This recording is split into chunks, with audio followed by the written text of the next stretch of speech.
بسم اللہ الرحمن الرحیم۔ اللہ تبارک و تعالیٰ کے نام سے شروع جو بڑا مہربان اور نہایت رحم کرنے والا ہے۔ اسلام کے ہر دور میں مسلمانوں پر طرح طرح کے ظلم و ستم کیے گئے اور مسلمانوں کو اللہ تبارک و تعالیٰ کی ذات اور ایمان سے دور کرنے کی ناکام کوششیں کی گئیں، لیکن جو سچا مسلمان ہوتا ہے وہ اپنا سب کچھ تو لٹا دیتا ہے، لیکن وہ اپنے سچے رب کو کبھی نہیں چھوڑتا۔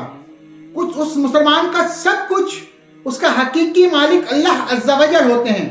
یہی وجہ ہے کہ اللہ تبارک و تعالیٰ اپنے بندے سے 70 ماؤں سے بھی زیادہ پیار کرتا ہے۔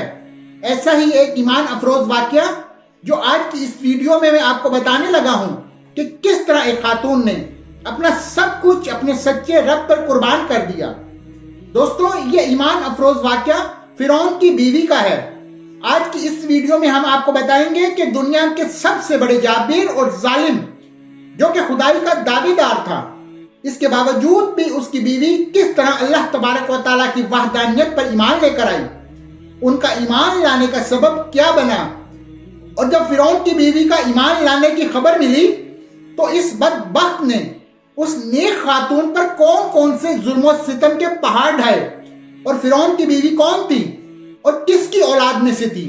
دوستو، اس قابل رشک قربانی کے بعد اللہ تبارک و تعالیٰ نے اس نیک خاتون کو کس قدر مقام اور مرتبہ عطا فرمایا تھا۔ دوستو، فرعون کی بیوی جن کا نام حضرت آسیہ رضی اللہ تعالی عنہ تھا، یہ بادشاہ مصر ریان بن ولید کی اولاد میں سے تھی، اور یہ ریان بن ولید وہی بادشاہ تھا جو حضرت یوسف علیہ السلام کے دور میں بادشاہ مصر تھا، اور یہ خوش نصیب بادشاہ حضرت یوسف علیہ السلام پر ایمان لے آیا تھا۔ فرعون کی بیوی حضرت آسیہ رضی اللہ تعالی عنہ انتہائی حسین و جمیل خاتون تھی، کیونکہ یہ خاتون بادشاہ کی اولاد میں سے تھی، اسی لیے اس کے پاس مال و دولت کی کوئی کمی نہیں تھی۔ اسی وجہ سے وہ ہر خدام ہر وقت ان کے آگے پیچھے رہا کرتے تھے۔ یہ پاک دم خاتون کو فرعون کو ناپسند کرتی تھی، لیکن فرعون چونکہ اس وقت مصر کا بادشاہ تھا، اسی وجہ سے فرعون نے اس خوبصورت عورت کی خوبصورتی کو دیکھ کر زبردستی اس سے نکاح کر لیا تھا، جبکہ حضرت آسیہ رضی اللہ تعالی عنہ اور ان کے والدین اس نکاح سے خوش نہیں تھے، لیکن انہوں نے حالات کی مجبوری کی وجہ سے حضرت آسیہ رضی اللہ تعالی عنہ کا نکاح فرعون سے کر دیا تھا۔ پیارے دوستو، فرعون کو حکومت اور سلطنت اور مال و دولت کی کثرت اور طاقت کے نشے میں حد سے زیادہ مغرور اور بے لگام بنا دیا تھا۔ اس طرح اس بدبخت کافر نے ہزاروں بنی اسرائیل کے لوگوں کو اپنا غلام بنا کے رکھا ہوا تھا اور ان پر طرح طرح کے ظلم کرتا تھا۔ چونکہ اس بدبخت نے خدائی کا دعویٰ کر رکھا تھا، اسی لیے وہ تمام انسانوں کو اپنا غلام تصور کرتا تھا اور ان معصوم لوگوں کے ساتھ جانوروں جیسا سلوک کرتا تھا۔ چنانچہ وقت یوں ہی تیز رفتاری کے ساتھ چلتا رہا، سال مہینوں میں اور مہینے ہفتوں میں اور ہفتے دنوں میں تبدیل ہونے لگے، اور پھر وہ وقت آ گیا کہ اللہ تبارک و تعالیٰ کے پیارے نبی حضرت موسیٰ علیہ السلام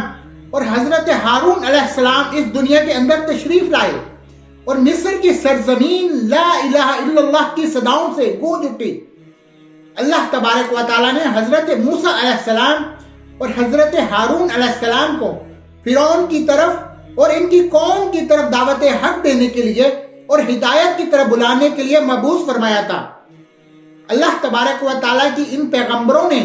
بنی اسرائیل کے لوگوں کو اللہ تبارک و تعالیٰ کی وحدانیت کی طرف بلایا اور لوگوں کو باطل بتوں کی پوجا کرنے سے منع کیا۔ حضرت موسیٰ علیہ السلام نے فرعون کو طرح طرح کے معجزات دکھائے، لیکن اس کے باوجود بھی یہ لوگ کفر اور شرکسی پر اڑے رہے اور اللہ تبارک و تعالیٰ کی وحدانیت کا مسلسل انکار کرتے رہے۔ اس کے باوجود حضرت موسیٰ علیہ السلام فرعون کو اور بنی اسرائیل کے بدبخت لوگوں کو دعوت حق دیتے رہے۔ جب فرعون حضرت موسیٰ علیہ السلام کے اس تبلیغ سے تنگ آ گیا تو فرعون نے یہ خیال کیا کہ کیوں نہ موسیٰ علیہ السلام کو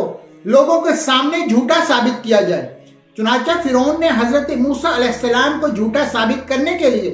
ایک خاص دن مقرر کیا، جس دن مصر کے اندر بہت بڑا میلہ لگتا تھا اور جس میلے کے اندر کثیر تعداد میں لوگ جمع ہوتے تھے۔ چنانچہ فرعون نے مصر کے تمام بڑے بڑے جادوگروں کو بلایا اور حضرت موسیٰ علیہ السلام کو جھوٹا ثابت کرنے کے لیے کہا۔ چنانچہ جب وہ میلے کا دن آیا تو وہ ایک وسیع و عظیم میدان سجایا گیا، اور ادھر فرعون اپنی فرعونیت کے نشے میں مخمور ہو کر اپنے عالی شان تخت پر جا بیٹھا، اور سلطنت کے کونے کونے سے بلائے گئے بڑے بڑے جادوگر بھی جمع ہو چکے تھے، اور اس طرح سے ہزاروں افراد کا مجمع جمع ہو چکا تھا، اور یہ حق اور باطل کا عظیم ترین معرکہ تھا جس کو دیکھنے کے لیے بے شمار لوگ جمع ہو گئے تھے۔ اور ادھر اللہ تبارک و تعالیٰ کے سچے نبی حضرت موسیٰ علیہ السلام اور حضرت ہارون علیہ السلام بھی تشریف لا چکے تھے، اور حضرت موسیٰ علیہ السلام کے چہرہ انور پر جاہ و جلال نظر آ رہا تھا۔ چنانچہ اس عظیم معرکے کا آغاز ہوا، اور جادوگروں نے فرعون کی عزت کی قسم کھا کر اپنی جادو کی لاٹھیاں اور رسیاں پھینکنی شروع کر دی، تو وہ لاٹھیاں اور رسیاں ایک دم سے سانپ بن کر پورے میدان کے اندر دوڑنے لگیں۔ ان سانپوں کو دیکھ کر پورے مجمع کے اندر خوف و ہراس پھیل گیا، اور تمام لوگ بدحواس ہو کر ادھر ادھر بھاگنے لگے۔ ادھر فرعون اور اس کے جادوگر اپنے نشے میں بدمست ہو کر تالیاں بجانے لگے، اور اس منظر کو دیکھ کر خوش ہو رہے تھے۔ اور ادھر اللہ تبارک و تعالیٰ نے اپنے پیارے پیغمبر حضرت موسیٰ علیہ السلام کو اپنا عصا مبارک پھینکنے کا حکم دیا، تو اس وقت حضرت موسیٰ علیہ السلام نے اللہ تبارک و تعالیٰ کے حکم سے اس کی تکمیل کرتے ہوئے وہ اپنا عصا مبارک کو ان سانپوں کے ہجوم پر ڈال دیا۔ چنانچہ دیکھتے ہی دیکھتے حضرت موسیٰ علیہ السلام کا وہ موسیٰ ایک خوفناک اور ہیبت ناک اژدہا بن کر نمودار ہوا، جس نے جادوگروں کے تمام چھوٹے چھوٹے سانپوں کو نگل لیا۔ حق اور باطل کا یہ ایک عظیم و شان معجزہ دیکھ کر جادوگروں کے دلوں میں ایمان کا نور چمک اٹھا، اور تمام جادوگر اللہ تبارک و تعالیٰ کی بارگاہ میں سجدے میں گر گئے، اور تمام جادوگروں نے اللہ تبارک و تعالیٰ کی وحدانیت کی تصدیق کی، اور اللہ تبارک و تعالیٰ کے سچی ذات پر ایمان لے آئے۔ چنانچہ جب حضرت موسیٰ علیہ السلام کے اس عظیم و شان معجزے اور جادوگروں کے ایمان لانے کی خبر حضرت آسیہ رضی اللہ تعالیٰ عنہ کو پہنچی، تو اس وقت حضرت آسیہ رضی اللہ تعالیٰ عنہ کے دل میں بھی فوراً حق کا نور چمک اٹھا، اور اس طرح حضرت آسیہ رضی اللہ تعالیٰ عنہ اللہ تبارک و تعالیٰ کی وحدانیت پر ایمان لے آئیں۔ لیکن ان کا یہ ایمان لانا اتنا آسان نہ تھا، کیونکہ وہ ایک جابر اور ظالم اور خدائی کے دعوے دار اور بدبخت حکمران کی بیوی تھی، اور حضرت آسیہ رضی اللہ تعالیٰ عنہ کے دل میں یہ بھی ڈر تھا کہ اگر فرعون کو میرے ایمان کا پتہ چل گیا تو وہ ظالم بادشاہ مجھ پر ظلم و ستم کے پہاڑ ڈھا دے گا اور اپنے ظلم کے تمام حدیں پار کر دے گا۔ لیکن اس کے باوجود بھی حضرت آسیہ رضی اللہ تعالیٰ عنہ نے اپنا سب کچھ اللہ تبارک و تعالیٰ کی ذات پر چھوڑ دیا، اور اللہ تبارک و تعالیٰ کی وحدانیت پر ایمان لے آئے۔ ابتدا میں حضرت آسیہ رضی اللہ تعالیٰ عنہ نے اپنے ایمان کو کسی پر ظاہر نہ کیا، کچھ عرصہ یوں ہی گزرتا رہا، اور پھر ایک دن ایسا بھی عجیب و غریب واقعہ پیش آیا کہ جس واقعے کے بعد حضرت آسیہ رضی اللہ تعالیٰ عنہ کے دل میں فرعون کے لیے مزید غضب بھی اور آگ بھڑک اٹھی، اور حضرت آسیہ رضی اللہ تعالیٰ عنہ فرعون سے مزید نفرت کرنے لگیں، اور فرعون کے مسلمانوں پر کیے جانے والے ظلم و ستم حضرت آسیہ رضی اللہ تعالیٰ عنہ کے لیے ناقابل برداشت تھے۔ چنانچہ وہ عبرتناک واقعہ کچھ یوں پیش آیا کہ فرعون کی بیٹی کی ایک خادمہ تھی جو فرعون کی بیٹی کے سر میں کنگھی کیا کرتی تھی۔ ایک دن اس خادمہ کے ہاتھ سے وہ کنگھی گر گئی،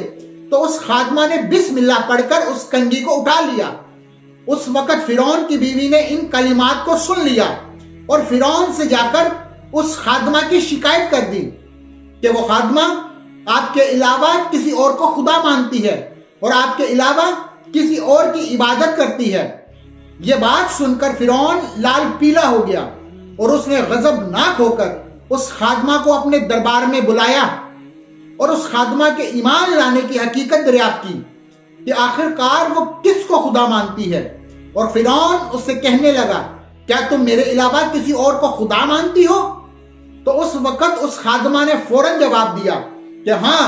میرا اور تیرا رب اللہ عز و جل ہے، وہی وحدہ لا شریک ہے اور وہی اس کے علاوہ کوئی شریک نہیں۔ چنانچہ خادمہ کی یہ بات سن کر فرعون اس پر مزید غضبناک ہو گیا۔ چنانچہ فرعون نے اس خادمہ کو اور ان کے معصوم بچوں کو کھولتے ہوئے تیل میں ڈال دیا اور ان کو شہید کر دیا۔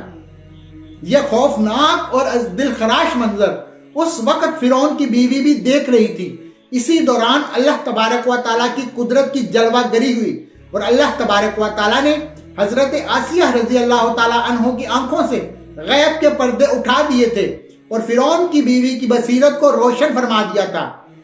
اور فرعون کی بیوی نے یہ منظر بھی دیکھا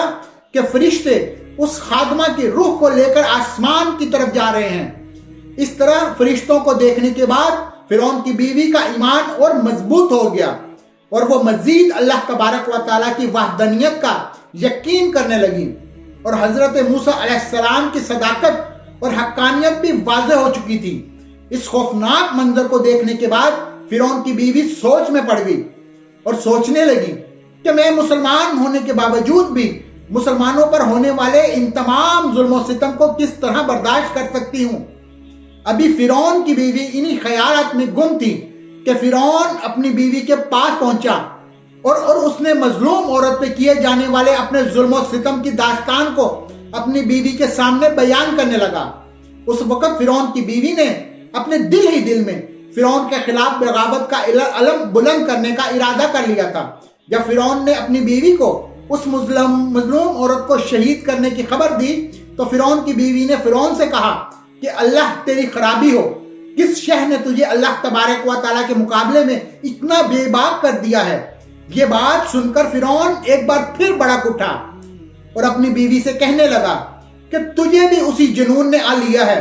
جس جنون کے اندر وہ خادمہ مبتلا تھی۔ چنانچہ اس کے جواب میں فرعون کی بیوی نے فرعون سے کہا کہ مجھے کوئی جنون نہیں ہے، میں تو اس خدا وحدہ لا شریک پر ایمان لا چکی ہوں جو میرا اور تیرا اور تمام جہانوں کا سچا رب ہے۔ اس طرح اس بہادر خاتون نے کھلم کھلا فرعون کے سامنے اپنے ایمان کا اظہار کیا۔ فرعون اپنی بیوی کی یہ بات سن کر حیران و پریشان رہ گیا اور فرعون شروع میں بغیر کسی ظلم و ستم کے اپنی بیوی کو سمجھانے کی کوشش کرنے لگا، اور فرعون نے اپنی بیوی کو ایمان سے دور کرنے کے لیے ان کے والدین کو بھی بلایا اور ان کو دھمکی دینے لگا کہ اگر تمہاری بیٹی نے حضرت موسیٰ علیہ السلام کے خدا کا انکار نہ کیا تو ضرور یہ موت کا مزہ چکھے گی۔ چنانچہ حضرت آسیہ رضی اللہ تعالی عنہ کے والدین نے تنہائی کے اندر حضرت آسیہ رضی اللہ تعالی عنہ کو سمجھانے کی کوشش کی، لیکن حضرت آسیہ رضی اللہ تعالی عنہ کا ایمان چونکہ مضبوط ہو چکا تھا، اسی وجہ سے انہوں نے ان کی بات ماننے سے انکار کر دیا، اور حضرت آسیہ رضی اللہ تعالی عنہ اپنے والدین سے کہنے لگی کہ میں اللہ تبارک و تعالیٰ کی وحدانیت کا انکار نہیں کر سکتی، بے شک وہ سچا رب ہے۔ چنانچہ جب فرعون کا یہ حربہ بھی ناکام ہو گیا تو اس وقت فرعون نے اپنی بیوی کو طرح طرح کی اذیتیں دینے کا فیصلہ کیا تاکہ یہ اپنے ایمان سے دور ہو جائے اور مجھ کو خدا ماننے لگے۔ پیارے دوستو، روایت میں یہ بھی آتا ہے کہ فرعون کے حکم سے حضرت آسیہ رضی اللہ تعالی عنہ کو طرح طرح کی اذیتوں کے اندر مبتلا کیا گیا، حتیٰ کہ حضرت آسیہ رضی اللہ تعالی عنہ کے ہاتھوں اور پاؤں میں میخیں لگا کر دھوپ کے اندر سورج کی طرف رخ کر کے لٹا دیا گیا، اور آپ کے سینے کے اوپر چکی کا بھاری بھرکم پتھر رکھ دیا گیا تاکہ آپ ہل نہ سکیں۔ لیکن ان تمام تر تکالیف اور مصائب کے باوجود حضرت آسیہ رضی اللہ تعالی عنہ کی ایمان کے اندر ذرہ برابر بھی کمی نہ آئی، بلکہ ان تمام تر تکالیف کے باوجود آپ کے ایمان کے اندر مزید اضافہ ہوتا چلا گیا۔ چنانچہ جب فرعون نے ان تمام تکالیف کے باوجود اپنی بیوی سے ایمان سے پھرنے کا کہا تو حضرت آسیہ رضی اللہ تعالی عنہ نے بڑا ہی ایمان افروز اور ایمان کو تازہ کر دینے والا جواب دیا، جس سے فرعون کا گھمنڈ خاک میں مل گیا، اور فرعون حضرت آسیہ رضی اللہ تعالی عنہ کے ایمان اور ہمت کے آگے گھٹنے ٹیکنے پر مجبور ہو گیا تھا۔ چنانچہ حضرت آسیہ رضی اللہ تعالی عنہ نے ارشاد فرمایا کہ اے دشمن خدا اور ظالم انسان، تو میرے وجود پر تو قادر ہو سکتا ہے، لیکن میرا دل اللہ تبارک و دل کی پناہ میں ہے. اگر تو میرے جسم کے ہر حصے کو بھی کاٹ دے تب بھی میرا عشق اور ایمان اللہ تبارک و تعالیٰ کی بارگاہ میں بڑھتا چلا جائے گا. اسی دوران جب حضرت آسیہ رضی اللہ تعالیٰ عنہا پر ظلم و ستم کے پہاڑ گرائے جا رہے تھے، حضرت موسیٰ علیہ السلام وہاں سے گزرے تو حضرت موسیٰ علیہ السلام سے حضرت آسیہ رضی اللہ تعالیٰ عنہا نے پوچھا کیا میرا رب مجھ سے راضی ہے؟ تو حضرت موسیٰ علیہ السلام نے ارشاد فرمایا اے آسیہ رضی اللہ تعالیٰ عنہ، آسمان کے فرشتے تیرے انتظار میں ہیں اور اللہ تبارک و تعالیٰ تیرے ایمان اور تیرے کارناموں پر فخر فرماتے ہیں. آپ اللہ تبارک و تعالیٰ کی بارگاہ میں سوال کریں، آپ کے ہر حاجت پوری کی جائے گی. اس وقت حضرت آسیہ رضی اللہ تعالیٰ عنہ نے اللہ تبارک و تعالیٰ کی بارگاہ میں یہ دردناک دعا کی، اے میرے پروردگار، میرے لیے اپنے پاس جنت میں ایک در بنا اور مجھے فرعون اور اس کے ظلم سے نجات دے اور مجھے ان ظالموں سے نجات بخش. ادھر جب فرعون نے حضرت آسیہ رضی اللہ تعالیٰ عنہ کو ایمان سے دور کرنے کی تمام تر کوششیں کر لی اور ہر کوشش کے اندر ناکامی کا سامنا کرنا پڑا، تو اس وقت فرعون نے حضرت آسیہ رضی اللہ تعالیٰ عنہ کو شہید کرنے کا فیصلہ کر لیا. اور اپنے آخری حربے کے طور پر فرعون نے اپنے کارندوں سے کہا کہ ایک بہت بڑی چٹان لے کر آؤ، اگر یہ چٹان دیکھ کر اپنے ایمان پر قائم رہتی ہے تو یہ چٹان اس کے اوپر گرا دینا، اور اگر یہ ایمان سے پھر جاتی ہے تو پھر یہ میری بیوی ہے. پیارے دوستو، اس خوفناک منظر کے وقت جہاں ایک طرف زندگی ہے اور دوسری طرف موت کھڑی ہے، تو اس وقت حضرت آسیہ رضی اللہ تعالیٰ عنہا نے آسمان کی طرف نگاہ اٹھا کر دیکھا تو جنت کے اندر اپنا سفید موتیوں والا محل نظر آیا، جس سے آپ کا ایمان اور مزید بڑھ گیا اور اسی حالت میں آپ کی روح پرواز کر جاتی ہے. اور اس کے بعد آپ رضی اللہ تعالیٰ عنہ کے جسم مبارک پر وہ چٹان گرا دی جاتی ہے اور وہ چٹان ایسے بدن پر گرتی ہے جس میں روح نہیں ہوتی. اس دردناک واقعہ کے دوران جب فرعون اپنی بیوی پر طرح طرح کے ظلم کر رہا تھا، اس وقت اللہ تبارک و تعالیٰ نے اپنے فرشتوں کو حضرت آسیہ رضی اللہ تعالیٰ عنہ پر مقرر کر دیا تھا، اور وہ فرشتے حضرت آسیہ رضی اللہ تعالیٰ عنہ پر سایہ کیے ہوئے تھے اور ان کو جنت کے اندر اپنا مقام دکھا دیا گیا تھا، جس کی وجہ سے حضرت آسیہ رضی اللہ تعالیٰ عنہ کا ایمان مزید مضبوط ہو گیا اور فرعون کی تمام مصیبتوں کو آپ بھول گئی تھی. اس طرح حضرت آسیہ رضی اللہ تعالیٰ عنہ نے دنیا کی تمام تر تکالیف اور مصیبتوں کو برداشت کیا، لیکن اللہ تبارک و تعالیٰ کی وحدانیت کو نہیں چھوڑا. اور پھر اللہ تبارک و تعالیٰ نے حضرت آسیہ رضی اللہ تعالیٰ عنہ کو وہ مقام عطا فرمایا جو مقام آج تک کسی کو نہیں ملا. حضرت آسیہ رضی اللہ تعالیٰ عنہ جب جنت میں جائیں گی تو اللہ تبارک و تعالیٰ ان کو یہ نعمت عطا فرمائے گا کہ وہ جنت میں حضور پاک صلی اللہ علیہ وسلم کی زوجہ محترمہ ہوں گی، اور اللہ تبارک و تعالیٰ ان کا شمار حضور صلی اللہ علیہ وسلم کے ازواج مطہرات میں فرمائے گا. اللہ تبارک و تعالیٰ سے دعا ہے کہ اللہ تبارک و تعالیٰ ہمیشہ اپنا عشق اور ایمان سلامت رکھے اور حضور صلی اللہ علیہ وسلم کی محبت کے اندر جینا مرنا نصیب ہو. دوستو، آپ نے یہ ویڈیو دیکھی، آپ کو یہ ویڈیو کیسی لگی؟ یہ تھی وہ تکالیف جو اس وقت لوگوں نے اسلام کی خاطر برداشت کی، اسلام پر غلبہ پانے کے لیے، اسلام کو قبول کرنے کے لیے. اور جو شخص اسلام قبول کرتا تھا اس پر طرح طرح کی تکلیفیں دی جاتی تھیں. اور آج ایک ہم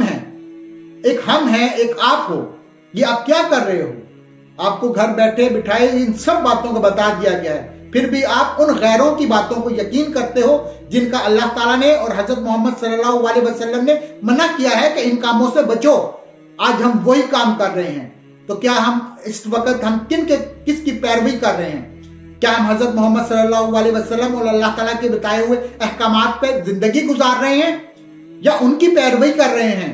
جن کاموں سے ہمیں منع کیا گیا ہے؟ ذرا سوچئے گا اس بات پر. یہ سوچنے کا مقام ہے. زندگی کا پتہ نہیں، آج ہے کل ہے، آج نہیں، آج سانس ہے کل نہیں ہے.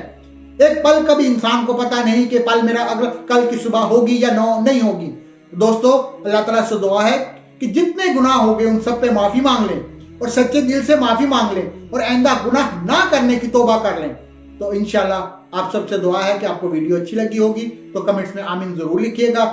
انشاءاللہ ملتے ہیں اگلی اسی طرح کی کسی اور اچھی موٹیویشنل ویڈیو کے ساتھ. تب تک کے لیے اللہ حافظ. السلام علیکم ورحمۃ اللہ وبرکاتہ.